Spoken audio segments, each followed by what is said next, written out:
Buenos días, profesor. Mi nombre es Franco Villalobos y esta es mi parte del trabajo. Em, yo voy a desarrollar ahora los conceptos de impulso y la cantidad de movimiento para los sistemas de partículas.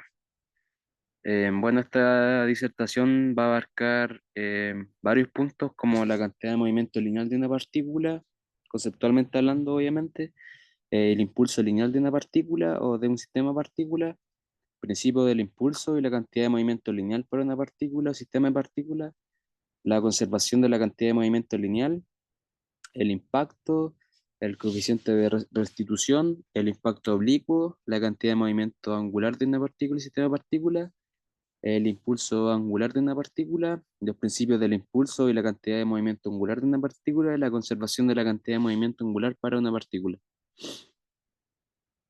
Partiendo con la cantidad de movimiento lineal, la cantidad de movimiento lineal es P de una partícula se define como el producto de su masa m por, por su velocidad v. Matemáticamente hablando, se expresa como P igual a m por v. Para un sistema de partículas, la cantidad de movimiento lineal total es la suma vectorial de las cantidades de movimiento de todas las partículas que lo componen. Si tenemos un sistema con cierto número de partículas, la cantidad de movimiento lineal total será de P igual a la sumatoria de n por la masa por la velocidad. ¿Ya? Luego tenemos el impulso lineal, que se medirá con la letra J. Este será el cambio en la cantidad de movimiento lineal y se define como la integral de la fuerza F aplicada sobre una partícula a lo largo del tiempo. Para un sistema de partículas, el impulso total será la suma de los impulsos de cada partícula de forma individual. Bien, ahora tenemos el principio de impulso. El principio de impulso establece que el cambio en la cantidad de movimiento lineal de una partícula será igual al impulso aplicado sobre ella. Esto se puede expresar como P final menos P inicial, que serán las cantidades finales e iniciales respectivamente, será igual a J, que es el impulso. Ahora hablaremos sobre la conservación de la cantidad de movimiento lineal. Esta conservación se expresa mediante la ausencia de fuerzas externas, que vendrá siendo la cantidad de movimiento lineal total de un sistema de partículas. Esta se conservará. Esto significa que P final será igual a P inicial, en donde ambas son las cantidades de movimiento lineal total, pero una será final y otra será inicial respectivamente. Luego vendrá el impacto, que se refiere al cambio en la cantidad de movimiento de un objeto debido a una colisión debido a una colisión. Esto significa que durante el impacto, las fuerzas internas entre los cuerpos involucrados generará una colisión en donde producirán impulsos que cambiarán las cantidades de movimientos de ambos. Luego tenemos el coeficiente de restitución, en la cual mide la elasticidad de una colisión, y esta se define como la relación entre la velocidad relativa después, la velocidad relativa después y antes de una condición. Esta vendría siendo el coeficiente, la llamaremos con la letra E, vendría siendo igual a la velocidad final del segundo cuerpo menos la velocidad final del primer cuerpo dividido por la velocidad inicial del segundo cuerpo menos la velocidad inicial del primer cuerpo. Todas estas velocidades son antes y después de la colisión. Luego tenemos el impacto oblicuo, que esta será una colisión oblicua en la que las velocidades de los cuerpos que están involucrados eh, tienen componentes en varias direcciones. La conservación de la cantidad del movimiento lineal de esta debe aplicarse en cada dirección del sistema de coordenadas, por lo cual la cantidad de movimiento y el coeficiente de restitución deben considerar los componentes individuales de las velocidades.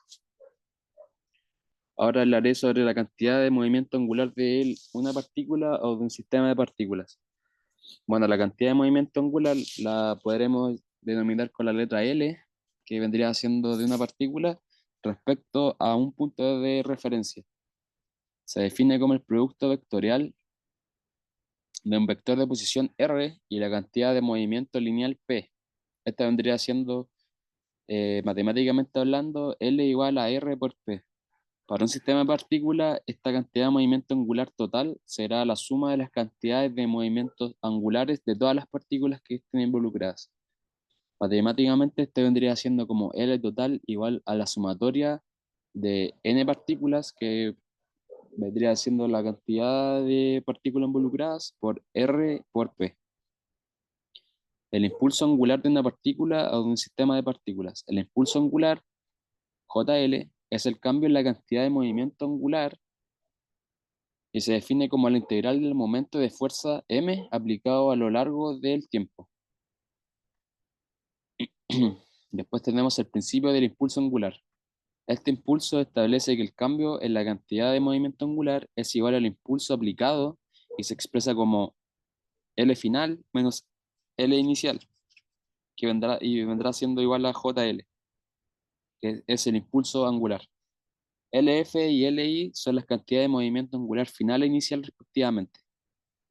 Y por último, tenemos la conservación de la cantidad de movimiento angular. En ausencia de momentos de fuerza, de fuerza externos, la cantidad de movimiento angular total de este sistema de partículas se va a conservar, por lo que tanto las cantidades de movimiento angular final e inicial serán iguales respectivamente. Bueno, ahora yo les hablaré también sobre los métodos de análisis, partiendo por el método de análisis del principio del impulso y la cantidad de movimiento lineal para un sistema de partículas. Este principio es importante tanto para el análisis de las partículas individuales como para un sistema en conjunto total de las partículas. Así que la cantidad de movimiento lineal, que también es conocida como momentum en inglés, será el producto, como mencioné anteriormente, de la masa de un objeto por su velocidad, donde P es la cantidad de movimiento, M la masa y V la velocidad. Ahora, este principio de impulso se refiere a la relación entre las fuerzas aplicadas a un objeto, el tiempo durante el cual se le aplica la fuerza y el cambio en la cantidad de movimiento del objeto. Este principio se puede expresar mediante la segunda ley de Newton en su forma integral, que vendría siendo J como el impulso y la variación de P, que sería el cambio en la cantidad de movimiento. El impulso también se puede definir como la integral de la fuerza también respecto al tiempo. Para entender mejor cómo aplicar este principio, vamos a considerar una partícula individual en la cual, si conocemos la fuerza que actúa sobre la partícula y la duración en el tiempo de esta fuerza, podremos calcular el cambio en la cantidad de movimiento de la partícula. Por ejemplo, supongamos que una fuerza constante F actúa sobre una partícula durante cierta cantidad de tiempo. El impulso entonces vendría siendo como el impulso sería igual a la fuerza por la variación en el tiempo. Y el cambio en la cantidad de movimiento es igual a este impulso, por lo que la variación del momento, del movimiento, vendría siendo igual a la fuerza por la variación en el tiempo.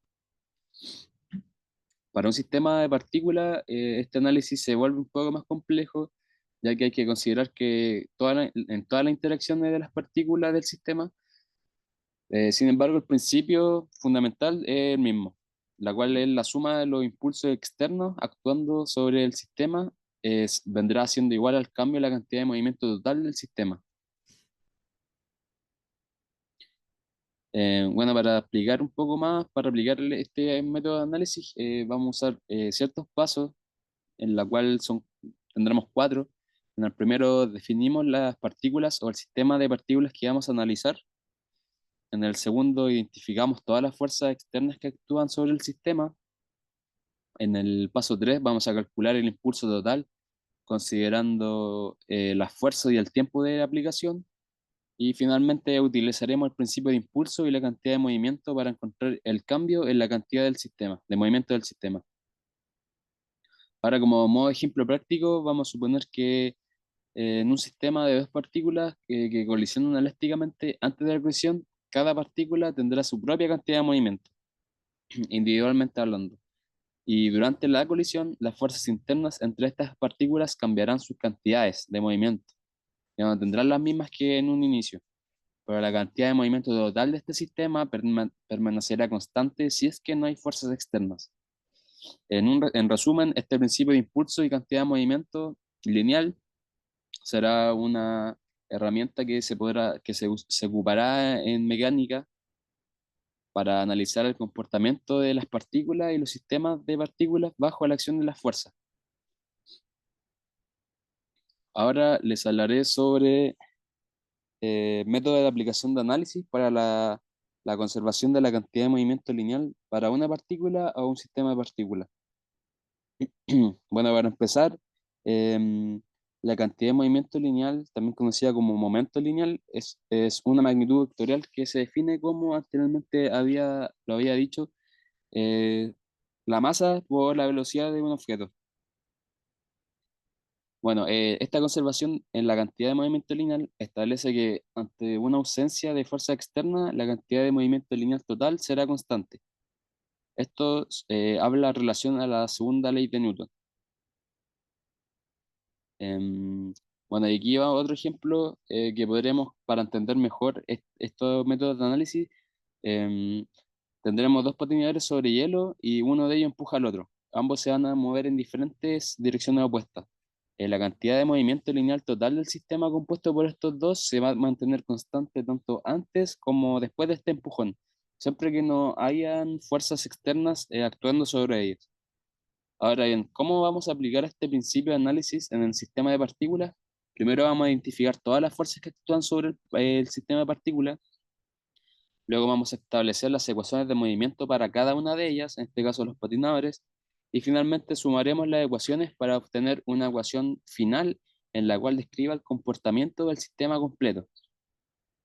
Para ilustrarlo mejor, tendremos que la colisión entre los dos autos, en otro ejemplo, vendría siendo, si es que asumimos que este choque de autos es elástico, vendría siendo que la cantidad de movimiento lineal total y antes y después será la misma.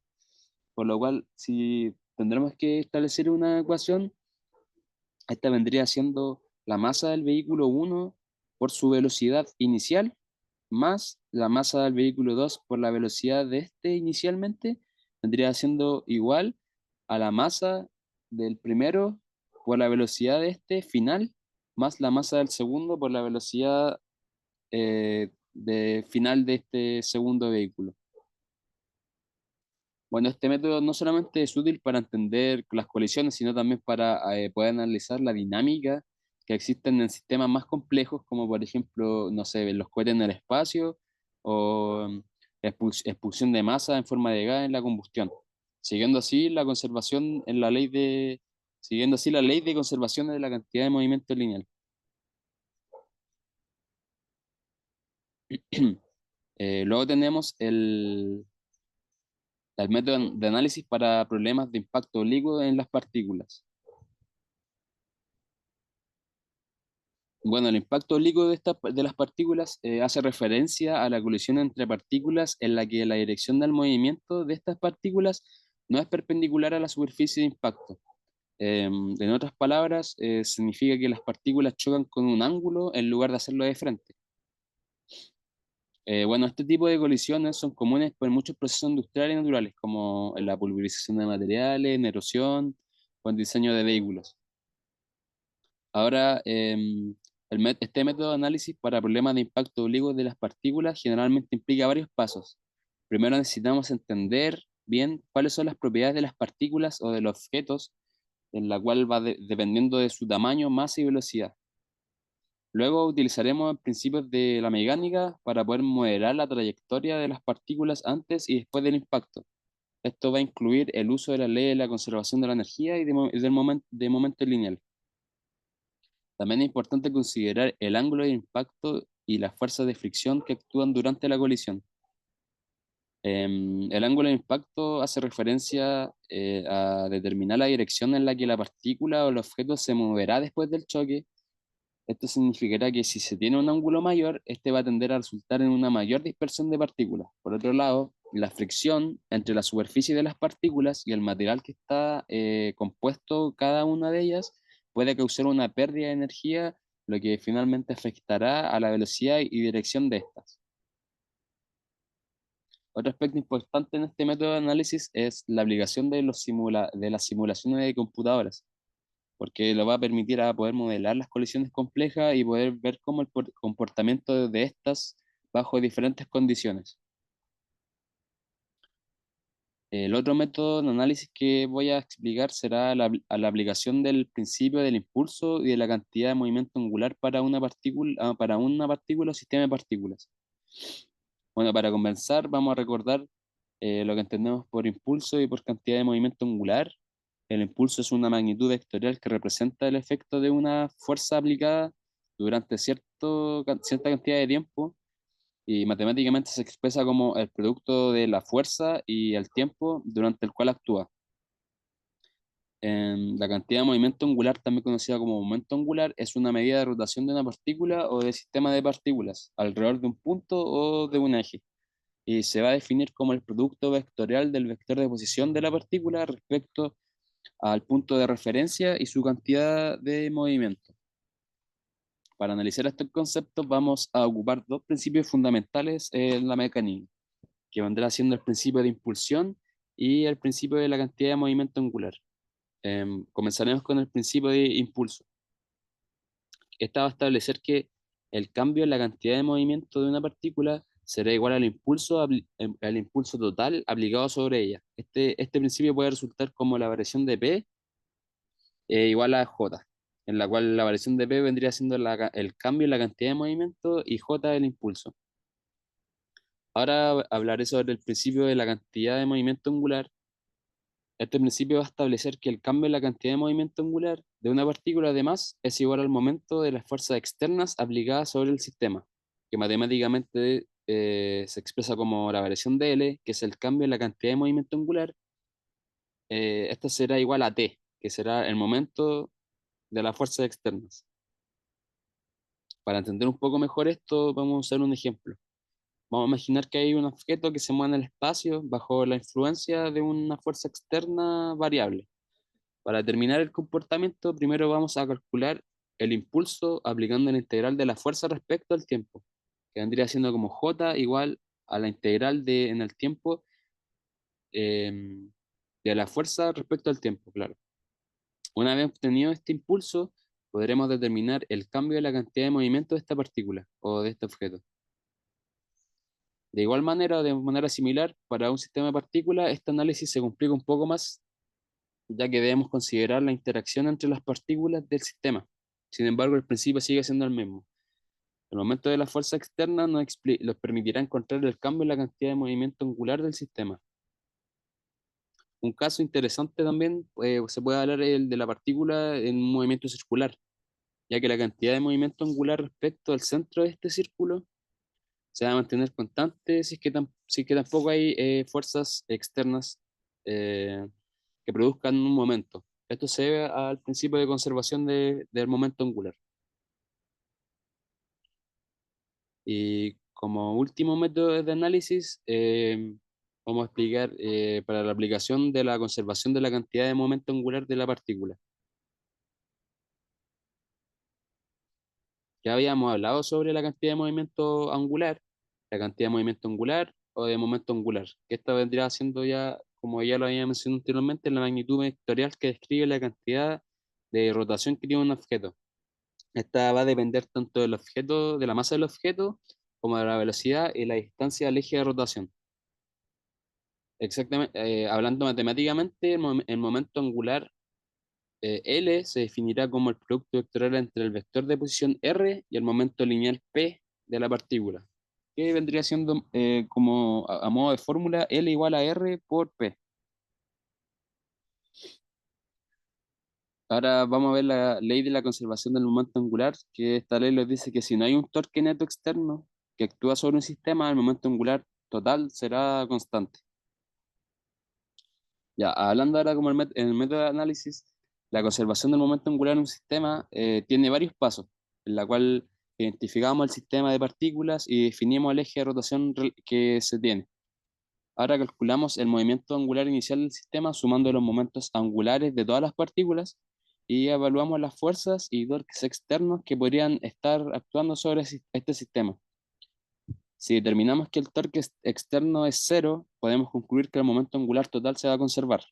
De lo contrario, debemos considerar que esos torques van a afectar el momento angular finalmente. A modo de ejemplo práctico, vamos a imaginar, no sé, un mismo patinador, pero girando con los brazos abiertos. Al retraer los brazos, el patinador va a reducir su momento de inercia, dado que no hay un torque externo significativo, por lo cual este momento angular se conservará. Esto significa que al reducir el momento de inercia, la velocidad angular del patinador va a aumentar para mantener constante el producto de momento de inercia y de la velocidad inicial, angular, perdón. Así que esta es la razón por la cual el patinador gira más rápido cuando junta los brazos. Una aplicación directa de la conservación del momento angular.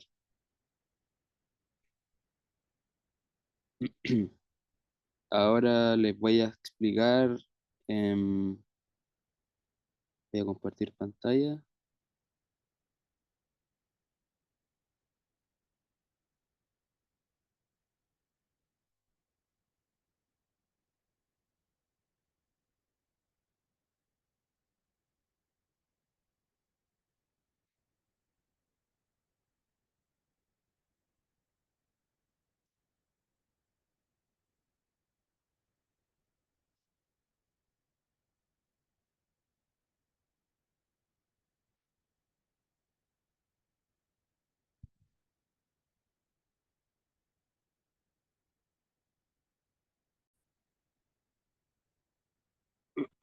Ahora les voy a hacer la explicación del ejemplo que me tocó, la cual dice que el motor eléctrico del elevador genera una fuerza variable en el cable, justo como se puede apreciar en el gráfico. Si el elevador tiene una masa de 320 kilogramos y adentro hay cuatro personas de 70 kilos, ¿cuál será su velocidad tras 22 segundos? El elevador parte del reposo. Como nota adicional, cuando en un problema de este estilo se indica que el cuerpo, el sistema en cuestión parte del reposo, se asumirá que se encontrará suspendido inicialmente, es decir, sin hacer contacto con el suelo. El primer paso eh, para poder desarrollar este ejercicio consistirá en dibujar un diagrama de cuerpo libre del elevador, específicamente del punto en el cual se encuentra la polea. Las dos fuerzas que aparecen son el peso W y una fuerza vertical en sentido opuesto a su peso. Esta fuerza vertical T se asocia a la tensión generada por el cable, sin embargo, puede observarse que se segmentan dos cables por la propia naturaleza de la polea. Es decir, hay dos fuerzas de tensión implícitas adicionalmente. La fuerza de tensión en el cable se transmite desde el motor, por lo tanto, esta fuerza vertical T será igual a dos veces la tensión del cable, que es igual a 2 por la fuerza F generada desde el motor. El siguiente paso será aplicar el principio de impulso y cantidad de movimiento en el eje Y. En este problema, la ecuación resultará que en la masa total, por la velocidad inicial, más la sumatoria de la integral de todas las fuerzas que actúan en el sistema por dt, igual a la masa total por la velocidad final. La velocidad inicial es cero, ya que el elevador parte del reposo y por lo tanto este es el único término en que se eliminan las fuerzas W y 2F. Estas quedarán expresadas dentro de la integral definida desde el tiempo inicial hasta el tiempo final del movimiento del elevador. Posteriormente se saca al 2 de la primera integral, ya que es una constante y se desarrolla la integral del peso W. Como el peso W es una fuerza que permanece constante durante todo el tiempo, su integral resultará en W por el tiempo final, menos el tiempo inicial. Continuando con el segundo paso, se proseguirá con el cálculo del impulso desarrollado por la fuerza 2F. La integral puede interpretarse como el área bajo la curva. em, entonces, para poder determinar el impulso de 2F, bastará con calcular esta área bajo la curva del gráfico que se muestra en la imagen, en el lado izquierdo. El área bajo la curva de esta gráfica puede descomponerse en dos figuras geométricas sencillas. Em, Una será un rectángulo señalado con color azul y el otro un triángulo señalado con color azul claro. Por lo tanto, el área del rectángulo será igual a la base por la altura, es decir, 22 por 2700. Esto es igual a 59.400 y será el área del triángulo. Ah, no, esta será el área del rectángulo. Y el área del triángulo será igual a su base por su altura, entre 2. Es decir, 22 menos 11 que da 11 por 4.500 menos 2.700 dividido 2. Esta área resulta en 9.900. Posteriormente se debe sumar ambas áreas y multiplicar por 2. Así que como resultado, el impulso de la fuerza 2F será igual a 138.600 kilogramos metros segundo. Antes de continuar, se comentarán un par de notas como aparecen al lado derecho. Como se dijo, el tiempo inicial es de 0 segundos. El tiempo final será de 22 segundos. La masa total MT es la masa combinada del elevador con las cuatro personas que están adentro. La velocidad inicial es v1 y que también, como se mencionó anteriormente, esta velocidad es igual a cero y la velocidad final es v2. Y esta es la incógnita. Ahora el peso W es el peso combinado del elevador con las cuatro personas dentro de este y será igual a la masa total por el valor de la gravedad. Ahora, si lo que debe calcularse es el impulso desarrollado por el momento, por el peso W, primero se determinará la masa total que resulta en 600 kilogramos.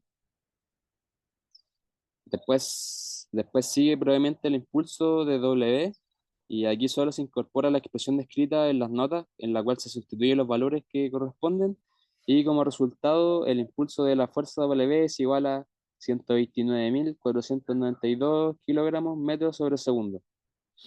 Finalmente se debe despejar AB2.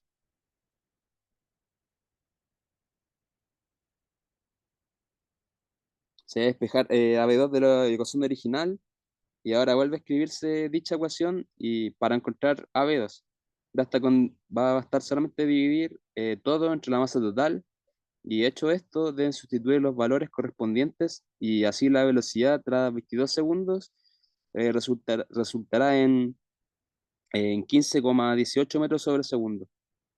Mm, como pequeña nota, ¿qué es lo que ocurre con el elevador? Primero se retoma la expresión del peso total del sistema, que es igual a 5.886 newtons. Después la fuerza contraria al peso, que en este caso la definimos como 2F. Así que con estos datos se puede dibujar un nuevo gráfico, un gráfico, un gráfico adicional, en donde van a aparecer las fuerzas ejercidas en el elevador. Como el peso es una fuerza constante, su representación gráfica va a ser una línea recta, que en este caso está señalada con azul oscuro, o sea, azul claro, disculpa. La fuerza vertical 2F está señalada en azul oscuro. Y la forma de esta curva es igual a la del gráfico original, solamente que como 2F, en vez de iniciar en 2.700 newtons, aquí inicia en 5.400, el doble. Y en vez de terminar en 4.500 newtons, aquí terminará en 9.000. Este gráfico puede identificar varios puntos, pero hay uno en particular, en el cual la recta del peso W y la curva de la fuerza 2F se interceptan. Dicho esto, el punto asociado a un tiempo llamado T', antes de este instante, la fuerza 2F resulta ser menor al peso W. Por lo tanto, antes de T', el elevador desciende y su velocidad incrementará poco a poco hasta los 11 segundos.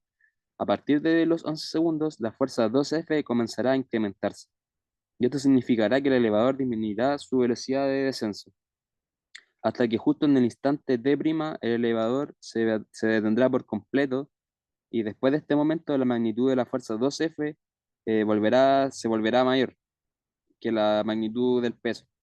Por lo tanto, el elevador comenzará a descender y a los 22 segundos adquirirá la velocidad que se calculó anteriormente. Así que en este problema el sentido de la velocidad del elevador cambia con el tiempo. Primero se tiene que la velocidad es negativa, es decir, la dirección y sentido quedarán hacia abajo, desde los 0 segundos hasta antes de las D', y una velocidad positiva después de D' hasta los 22 segundos. Eso ha sido todo. Gracias.